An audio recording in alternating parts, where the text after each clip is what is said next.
10, straightforward. X plus 1 times x minus 1. Number 11, straightforward again. 5x times 5x makes that 25x squared, and that minus 16 will become a plus 4, and then we have a minus 4. Don't write that as 5x plus 4 quantity squared because we got a different sign in each parentheses. Sign. Number 10, 12 that is. I'm thinking of the number 10 I'm about to write. We're going to have 10x plus 7y times 10x minus 7y. That's it. Now, number 13, people make mistakes on. What you're supposed to do is factor out the 25 first, leaving x squared minus 4, and then break that down into x plus 2 times x minus 2. Done. But what people do instead is they skip over that and they don't think to factor out that 25 first. They go straight to 5x plus 10 times 5x minus 10, and they get their two parentheses and they say, I'm done. And they don't bother looking to see that there is a GCF common in both parentheses.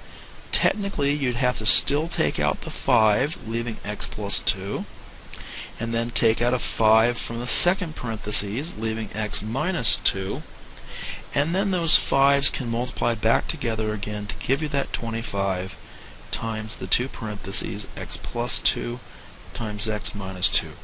Most people, if they do what I've got in red there, don't get beyond that first line. So you want to train yourself, and you've heard me say it, can I take out a GCF? You need to train yourself to do that at all times. And number 14 is a little bit tricky here. We see 4 terms. We ask whether we can take a GCF out of all 4 terms, but there isn't any. And we're thinking about the grouping method. We want to split it right down the middle.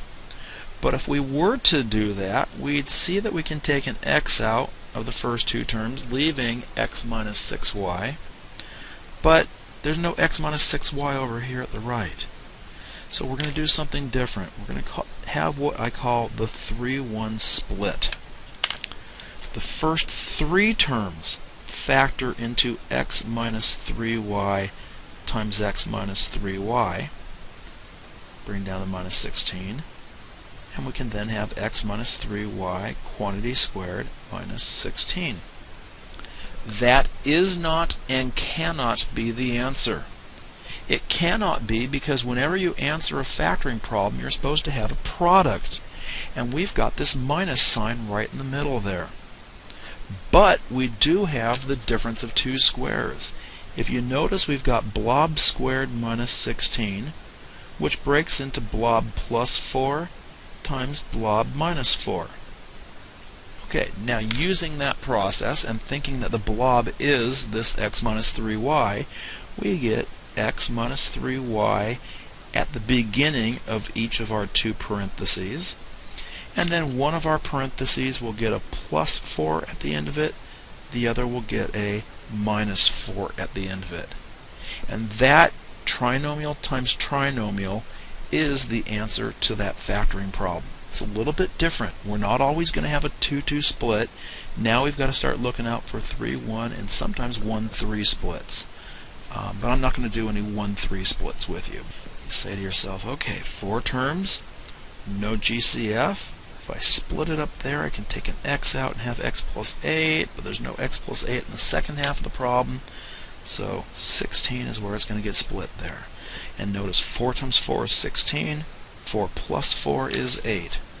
This left half factors into x plus 4 times again x plus 4, giving us x plus 4 quantity squared minus the 25y squared that I'm now going to bring down from up above. That is, again, the difference of 2 squares. We're going to have an x plus 4 at the beginning of each of these 2 parentheses. One parenthesis will end with a plus 5y, the other will end with a minus 5y. And if you want to check by doing all the distribution, multiplying that all out to see that you get back to that top line, you're more than welcome to do so. number 16. Again, we see this 25, 5 times 5, 5 plus 5. That tells us the second and third term kind of go together. We're going to split that up. We're going to have w minus 5 times w minus 5, which makes w minus 5 quantity squared minus the 36q squared. Difference of two squares. First parentheses begins with w minus 5, as does the second parentheses beginning with w minus 5. One of these will get a plus 6q, the other will get a minus 6q. Okay. Number 17, last problem of this video. Okay, we say to ourselves, 2 split. Okay, left side 10 plus x, 10 minus x, nothing common there. We moved over there to try the 3-1 split. No. But that xy kind of ties in the x in the second term with the y in the third term. I lied. We are going to do a 1-3 split. I want to keep you off guard there. And with the 1-3 split, there's some things you got to watch out for.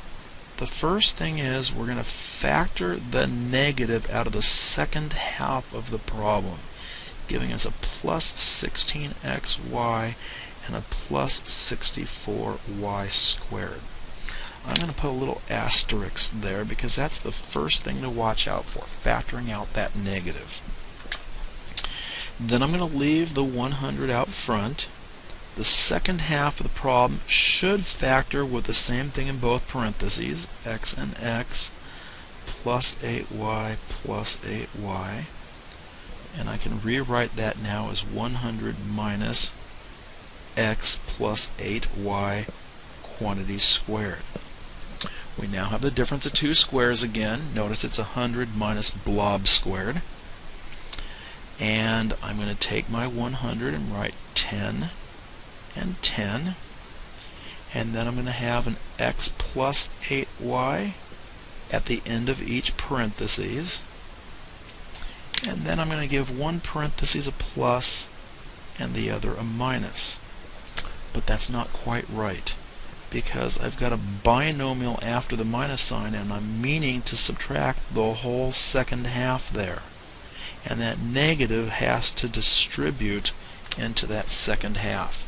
And that is common. I'm going to put a little asterisk there. That's common to all of these 1-3 split problems. We're going to have 10 plus x plus 8y times 10 minus x minus, after we distribute the negative, minus 8y. And that is our final answer to that problem.